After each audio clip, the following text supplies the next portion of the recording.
Hey, this is Brenda, one of the co-founders from Paranormal Triage, and I'm doing this video to share my journey, or invite you to share my journey about how I came to do the paranormal. Growing up, I was in a really strict religion, and we didn't talk about those types of things, and spirits and ghosts and things of that nature were non-existent in that religion. We didn't celebrate a lot of holidays. So, I was pretty ignorant, or, I guess uneducated about spirit, the spirit world. Over the course of time, I've had my own experiences when I was little, connecting to things that didn't make sense, connecting to family members that had passed, and that didn't really make sense to me. So I kind of just put it in the, in the back of my mind. I never really thought about it again. As an adult, I started having more experiences, hearing things in my houses. My kids would hear things, and we would just kind of look at each other and then kind of turn the volume up on the TV or whatever and just not think about it again. And then I became an EMT, and I had a call where some kids were killed, and one was killed, but he was a friend of my daughter's, and he had sat on my couch before. And he came to see me, and that was the first time I knew that there was more than just this. I don't think we technically go away forever. I think we're energy, and I think our energy stays, and we stay in other, whether you want to call them dimensions, other worlds. I really don't know. We lived in a 100-year-old ranch house. It used to be an apple orchard, and the workers would stay down in the quarters of this ranch house. And then time passed, things changed. It became a cattle ranch, and the basement just kind of deteriorated. But you would have to go down into the basement to start the fire because it was a furnace. And in those big houses, they're big, so you start that hot fire and it goes up, warms the whole house up. But when you were down there, you always felt like somebody was sitting right on your shoulder, and it was scary. And that's before I watched ghost shows or anything like that. And you just make that fire, and you would run upstairs, and you'd slam the door. And I stayed in my room a lot at nighttime because when everybody was at work and my kids weren't there, it was kind of creepy. It was scary. I'm gonna have to admit it. When we moved out, that's when most of the activity happened. In older houses like that, they have like these little, well, I call them midget doors because they're small, and it's kind of where you'd store things, and I think it was more for airflow and things of that nature. I had shut all those doors after I'd packed those rooms up, and I went downstairs and I hear this bang, and I go back and all the doors are open. So, and my oldest daughter's room was kind of the weirdest and the darkest room in the house. And yeah, that's when it really started kind of kicking in. And then I lived in a couple other houses that there was some activity in. But what brought us to our present time was in April of 22, my dad passed away. And we brought his ashes home that summer. But between April and the summertime, we had bought our first camera just to mess around. I think we started watching Ghost Adventures and other shows, and we're like, hey, we kind of want to do something different. So we got the camera. Mostly got it for the kids, but then we took it and said we're going to use this camera to start videoing stuff and seeing if we catch anything, maybe do a little history, maybe we'll start our own channel just for fun. Well, then we started catching things in the camera. And then when we brought my dad's ashes home, that's kind of when things started happening. Toys were going off, things were falling off the shelf. But then 7 months later, that November, my daughter was hit and killed by a car. So we brought her ashes home, and then somehow I ended up with my ex-husband's ashes. That's kind of a long story, but anyway. So now we have this accumulation of ashes, and when that happened, that's when things kind of started really ramping up in our house. I started getting affected, just mood swings, having like these vertigo, dizzy spells. That's the only way I could describe it. Kind of losing track of time, kind of getting disorganized in my house, and it was really hard actually. Um, but then we started catching more light anomalies in our cameras and things of that nature. So that's kind of when we really started getting into it.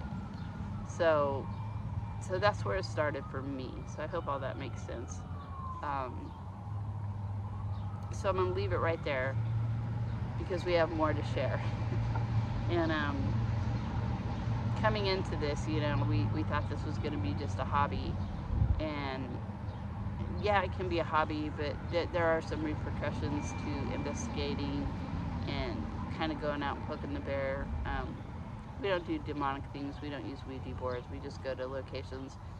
Normally, lately, we've just been going to houses. So it's been very interesting to see how other people get affected by this kind of activity and these feelings, and kind of makes you not feel so alone after a while. But we are on that journey, and that's how we came up with paranormal triage and spiritual awakening. That's kind of the term we use, because it is a spiritual awakening. We're learning new things, kind of things that we thought before have changed now, and we want to invite you on this journey. So I'm going to leave it right there now. So I will see you on the next video, and I hope you follow along with us.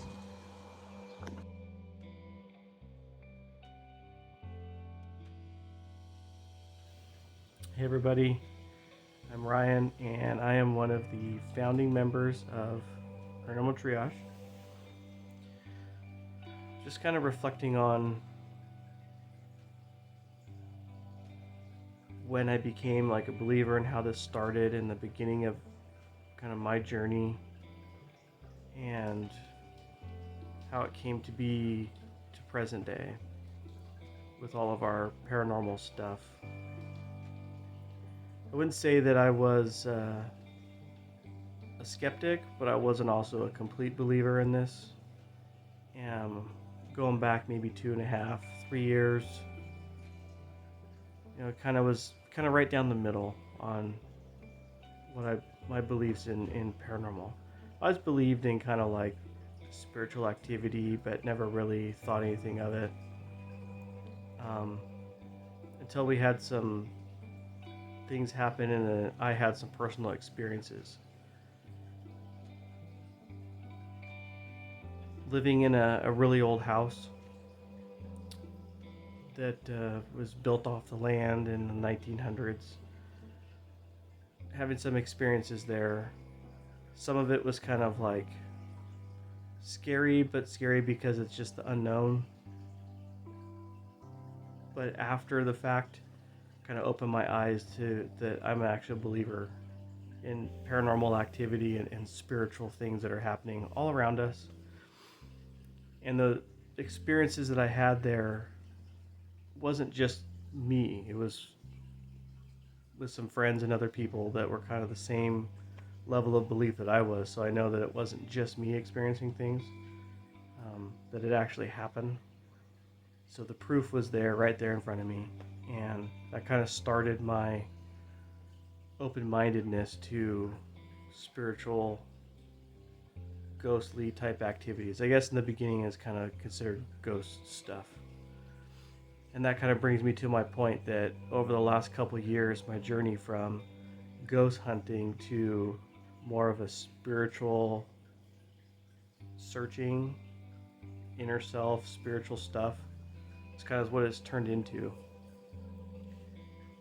Experiences that I've had in my own home and different things have really opened up my eyes. And to start, I don't believe I'm an empath. I don't believe I'm sensitive to anything. I don't feel emotions or feel heaviness or sadness or anything when I'm in places.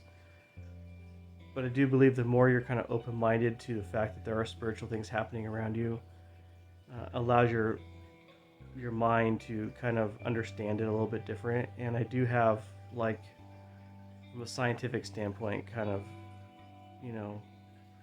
your body reacts to energy, right? So goosebumps, hair standing up, those kind of feelings, I get that for sure. And that's becoming more and more of something that's happening as I kind of progress through this open-mindedness and this journey. So, like, you kind of follow along with our journey and see how things go with us, and as we go through and I go through this journey, I want to share a lot of my experiences, in the future, with the things that have happened and the things that are currently happening, and then my belief structure. um, I believe obviously in spiritual from a biblical standpoint. I believe in spiritual from a physical, because I've experienced it, standpoint, with energies. And I also am kind of open-minded to there might be something kind of beyond and bigger, and that's kind of the journey that I'm going through. So follow along with us, and there'll be more to come.